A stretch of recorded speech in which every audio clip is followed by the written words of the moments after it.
Alrighty, guys, welcome back. Thank you for joining, really, to the second podcast that we're going to have here for NSFL. If you guys weren't aware, NSFL does stand for Never Settle for Less. Just wanted to let you guys know that. And there's just two of us here that are trying to spread that word across every single social media that we can possible, and ultimately, hopefully, change the world one person at a time. Anyway, so if you listened to our first podcast, you got to hear a little bit about my story, well, actually my entire story of my weight loss journey and how fitness affected my life. But today we're going to go over Justin's weight loss journey. Well, not weight loss journey, his whole physical transformation. Sorry. Close, you almost had it. Yeah. His physical transformation and how he just became a big, beefy son of a gun. Something like that. I know. How many years has it been for you since you've been working out? 6th grade, so Sixth I grade. graduated 5 years ago. Okay. What's that make it? 6 plus 5, about 11 years. 6 plus 5, 6th grade, 6th, 7th, 8, 9, 10, 11, 12. Oh, you're right. Alright. So like 11 years. Oh, yeah, there's 12 grades. Yeah, you're right. 6 plus, it's like 12, yeah. So you've been training for the last 11 years. What was it that got you like started into like working out? I mean, I wanted to look like John Cena. I want to look like John Cena. I dig it. So I'm assuming John Cena was somebody you looked up to then? Yeah, I always watched Monday Night Raw. Right. John Cena was on there. He was a big dude. He was a cool dude. I was like, I want to look like that guy. So how did you, besides wanting to look like John Cena, I mean, what was it like, what did you do to get started? Okay, well, first, I want to look like John Cena in 6th grade, so I went to the gym, but I didn't do it right. I just went in there, whatever. And then 7th grade came around, I played 3 sports, so I was always busy, never really hit the gym. Same in 8th grade. Freshman year, I quit football, just did basketball, quit track too. And then lifted a little bit. Like, we didn't really have to lift, so I lifted a little bit. And then sophomore year, ended up, at the end of the year, the basketball coach told me I needed to get in the weight room. I needed to get bigger. And I was like, okay, dude, whatever. So I was like, all right, I'm going to get in the weight room. So I quit basketball, and I got in the weight room. And I started getting strong really fast. Then come senior year, I was in all the lifting record club things. Did powerlifting meet. Won my class. Got best body weight ratio out of the whole meet. The team won the meet. Then I don't know. I just fell in love with powerlifting. So through powerlifting, I mean, what have you learned from those people in the past? I mean, your coach was the one that said that you needed to get in the weight room, whatever. What has that taught you, like, overall mentally? So mentally, I don't know. I learned real quick to stop caring what people thought. That was the biggest thing. That's what a lot of people need to start doing. People are too worried. Everyone thinks about them, so like they're scared to get in the weight room and lift that heavy weight because they don't want to grunt, or they're scared to take that progress picture. They're scared to take that progress picture because someone's gonna think. But people, yeah, you got to learn how to not really care what other people's opinions of you are. I mean, one thing that I tell people a lot is if they come up to me with suggestions or things like that, I'm gonna take all those suggestions in and like kind of work them through. But if you're gonna come up and give me your own opinion, don't be pissed off when I don't take your information that you give me and put it towards something. I dish everything out. I go through every source of information that's ever given to me, depending on the topic or whatever specific situation I'm in. And you got to learn how to filter out all the bullshit. So if somebody's coming up to you just being obnoxiously rude or trying to critique you, if they're trying to critique you to just be like mean about it, you don't need to listen to that. If they're trying to critique you to ultimately like really help you and genuinely like be a nice person, then yeah, that's something you want to take into consideration and probably listen to them because they're right. But if they're just coming up and critiquing you just to be like to criticize. The only reason they're doing that is because deep down inside, like they envy what you have.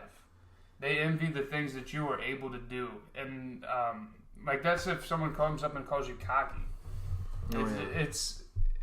It's just a part of life that you're gonna have to be willing to deal with when overall your success levels in fitness and life in general and a business aspect and anything. The moment you start doing better, you kind of like scare the shit out of everybody that's up against you. There's a difference between cocky and confidence. Right. Like I don't post gym selfies to be cocky. Right. I post it like, dude, you told me I wasn't strong enough. Right. What's up? Right.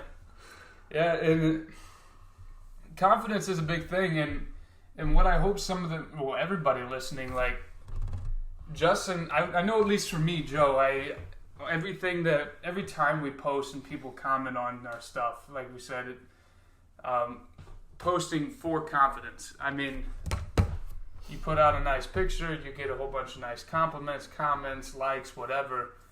And that ultimately fuels you to go on to your next workout, and I would assume that's the same way for Justin. Yeah, like the other day I got called out for taking a mirror selfie by somebody, and I just laughed it off, whatever, thinking like, yeah, I do this, but I don't judge you when you take pictures out at the bar every night. Like, right? What's the difference? What's the difference? You post what you like, I post what I like. Yep. Like when you get big and strong, you can take a mirror selfie too, there, guy. So, I guess I'm not saying don't care what other people think, because if I didn't care what other people thought when I was 15, I would have never gotten in the weight room. Right. Take that, use that as fuel, use that as motivation, but don't let it bother you. Figure out how to work it to your advantage, I guess. Yeah, and like Justin said, take all of the negative energy that is poured into you and pushed towards you, whatever. Even just like negative comments or negative glares and stuff too. I mean, me personally, I hate judging a book by its cover simply because a lot of people that see me probably think I'm one of the meanest people that they would ever talk to, and that's just because I look like I'm pissed off all the time. Yeah. But if someone seriously, like I was having a conversation the other day. This will be a good example. I was having a conversation the other day in the locker room at the gym, whatever. To a kid, he came up to me. He's like, "Oh man, Joe, like you're Joe, right?" And I'm like, "Yeah, I'm Joe." And he was like the guy on Instagram that's lost a bunch of weight. You live here around. I was like, "Yeah, that is me."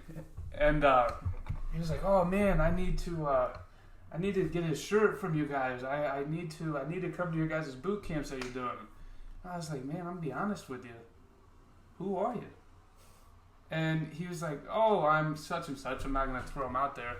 And from there, I was like, "Holy cow, this is awesome! People like are starting to know who I am through our Instagram and our Facebook and all that stuff." And I took that positivity to know that we're gonna continue to keep doing great things and keep. That pushed me to go back out and work out even more, just because I knew that what I was doing personally was working.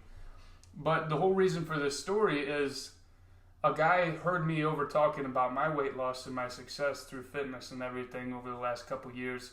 And he came up and was like, "Dude, there's no way you did that." And I was like, "Man, I got pictures. I've got pictures of scales. I've got pictures of myself to prove it." And he was like, "Oh, no way, whatever, man." So I showed him the picture, and I mean, the guy was bigger, but that's besides the point.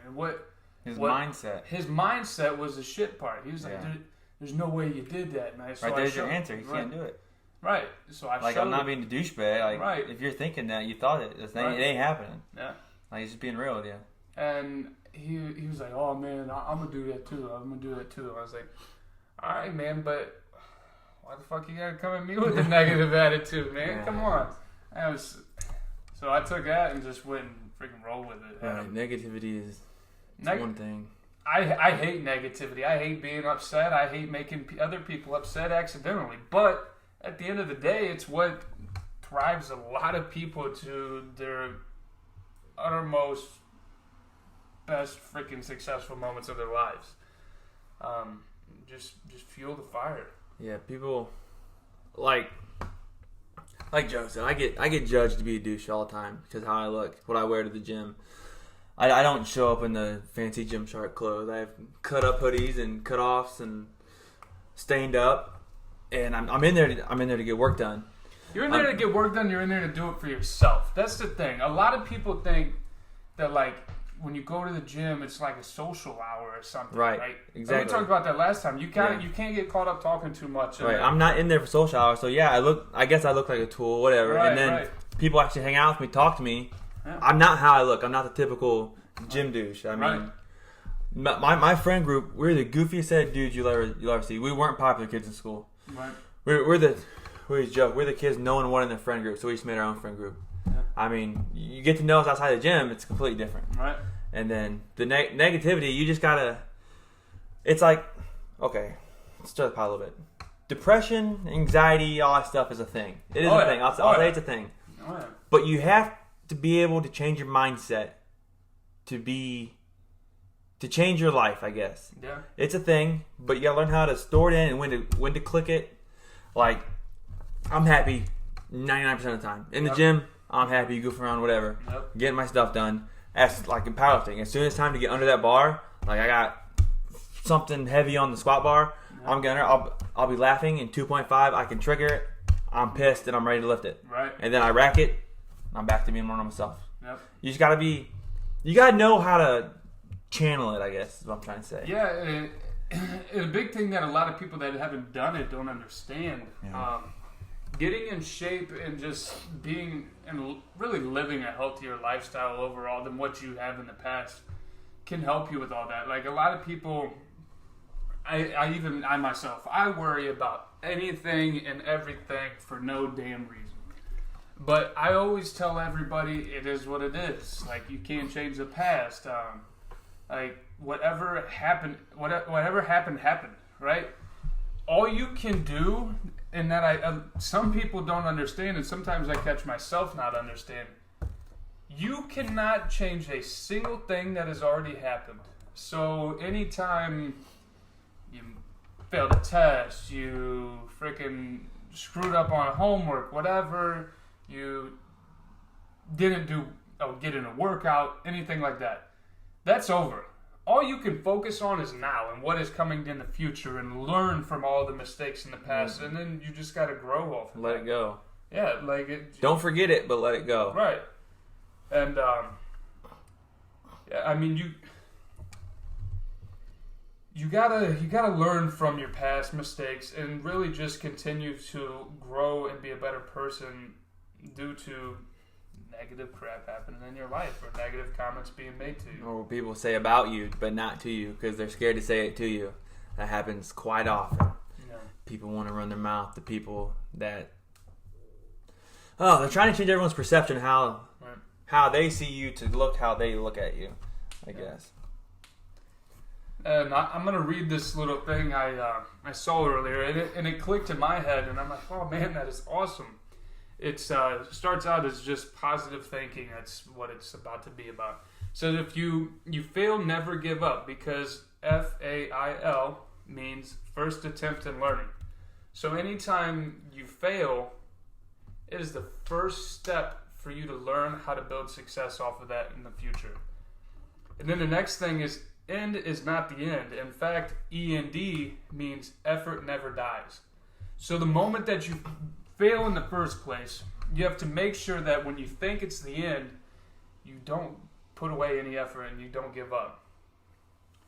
And if you get no as an answer from a client, from a loan office, whatever, if you're trying to get a big old business loan and go build a badass company that's going to help thousands of people, I mean, it says if you get no as an answer, remember no means next opportunity. It opens the next door.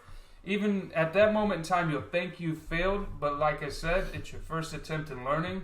And when you think it's the end, just because someone said no, your effort needs to never die, and you need to just continue to push forward. That's something I saw earlier and kind of turned it in and created it my own. It's just those are some things you got to realize in life. So, I don't know. But anyway, back to Justin's journey. I started lifting 6th grade. Fast forward, 15, told not strong enough. Gets in the gym. Goes to 18, graduate from lifting. I guess in high school I lifted 4 days a week, Monday, Tuesday, Thursday, Friday. Benched on Monday, squat on Tuesday, hangs on Thursday, deadlifts on Friday. Then 18, graduate, mess around a few more powerlifting meets. Started lifting every day. When I was 18, I started taking it serious when I was 15, 16. Then 18, it was like, all right, sports are over. It's go time. Figure something out. Right. So that's when I started learning, became a personal trainer. Did a lot of research on a bunch of different stuff. Learned how to get big, or how to diet to try to get big. Started eating right, gained weight, started messing around with some more powerlifting meets. And then, let's say around 2021, that's when the wonderful question started coming around. What kind of steroids are you taking? That's my favorite question. I mean, I've never taken steroids. No matter, people, okay, like today when people ask me, you tell me you never took steroids. You definitely took steroids. Call me a liar. No matter what I say, it's going to change their mind. Because they're already telling me I took steroids. They're already assuming I did. No matter what I say, they're going to believe. I can tell them I didn't. I can tell them I did. But they're going to go tell whoever they want I did. There's no way I did it without them. Whatever I say is not going to change your opinion of what I did or didn't do. So, but if you're wondering and you're going to believe me, I never did. I compete in powerlifting. We get drug tested because I do drug tested meets. I have done non-drug tested meets just to get those state records to prove you don't have to take steroids to be strong. Did that. I compete in drug tested. I guess I did compete. I don't really compete much no more. Kind of stepped away from powerlifting, but. So, I mean, now everything that you have done in powerlifting and whatnot has brought you to be a strength and conditioning coach. I mean, yeah. We have NSFL going and stuff like that, but what is your overall goal through health and fitness besides NSFL?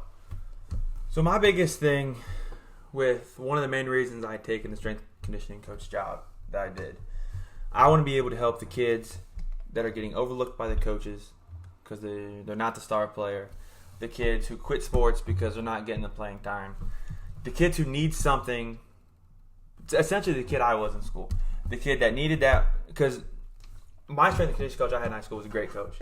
He's the only coach, showed up to my grad party. Me and him were always close, still talk to him today. I mean, I want to be that guy that helps the kids who don't know what to do, to help from going down that bad path fast, get them in the weight room, keep their noses clean, keep them going, and essentially changing their lives. Yeah. Oh yeah.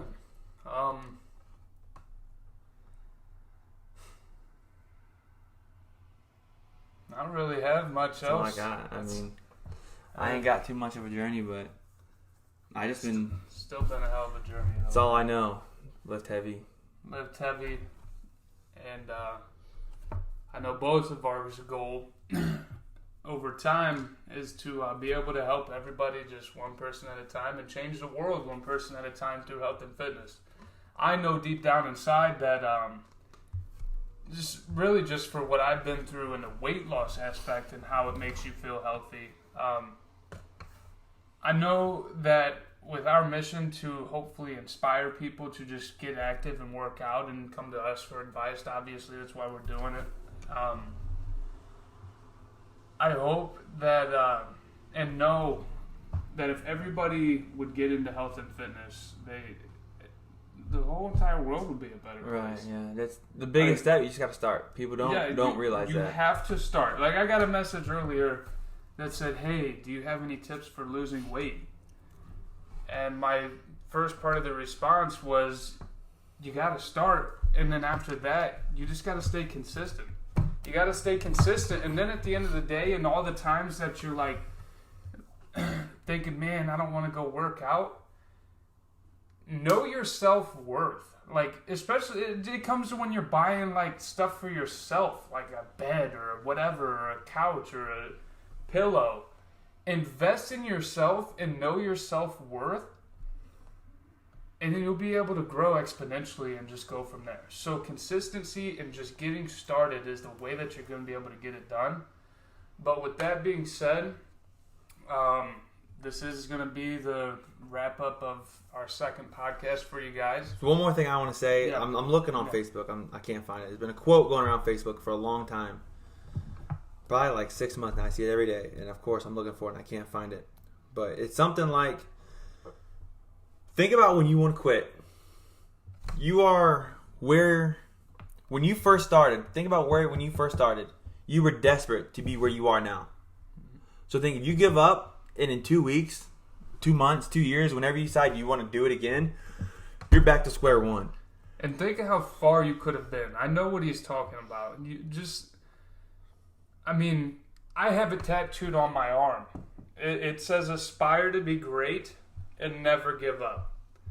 I mean, you have to literally continue to grow every single day. And the moment you think about not doing it, you start to step backwards. But you don't step backwards as much as if you don't do it.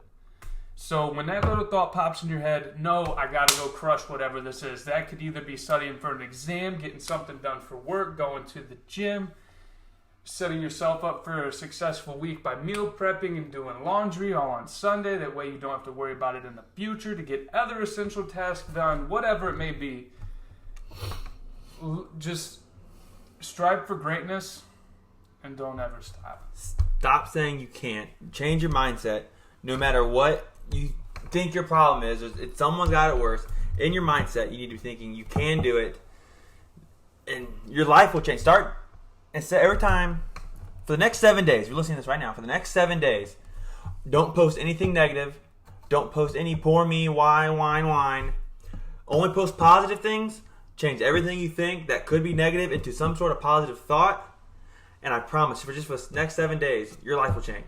Yeah, it will. And a big thing with that, your endorphins will be through the roof. I mean, you will literally feel like one of the happiest people, because the moment that you start spreading positivity by telling somebody, oh my goodness, you're doing great, then they're going to compliment you more than likely and say, oh, you're doing awesome as well. And then it's just a big old infinity loop of great feelings and positivity and self-love. And I mean, it's just so great. You got to be nice to other people, and you got to just stop doing things you hate. Yeah, stop doing it. Yeah, I get it. You have to go to work. You need your money. Right. But stop doing things you hate. Stop killing yourself. This has been on Facebook a lot too lately. Stop killing yourself for a job who would replace you tomorrow. Yeah. Have time. Make your. You only have one life. Yep. You only have one life. Spend your money. Go do something fun. Hang out with your friends. Hang out with your family. Chase your dreams. Stop doing something because you don't think you can do it. If you just try, you'll fail. I've failed multiple times already. You just have to keep going after it and do it. That's all there is to it. You just got to do it. And when he says stop doing things that you hate, like he said, you obviously have to go to work to make money, to do the things you want to do in the future. But the big difference is when we know that you hate striving for the weekends or looking forward to the weekends. Do not live for the weekend. Don't live for the weekends. And when he says stop doing things that you hate, and I'm repeating myself, but go to work, make your money, because you haven't done ultimately what you want to do. But make sure if you work a 9 to 5, from 5 to 11, from 5 to 12, 5 to 1, 5 to 2, I don't give a shit. You're doing stuff that's going to better you for the future. Yes. I get it. Like, I bailed on 3 people tonight to go to dinner, simply because I knew that Justin and I needed to get this shit done, and this took priority, because I know down the road this would be way more meaningful than going out and drinking a couple beers, eating some chicken or whatever. Yep. Anyway, just like that, we hope you enjoyed Justin's little transformation journey. Yep. And remember, never settle for less, and go crush it this week. for the rest of the week. And we'll see you on Wednesday.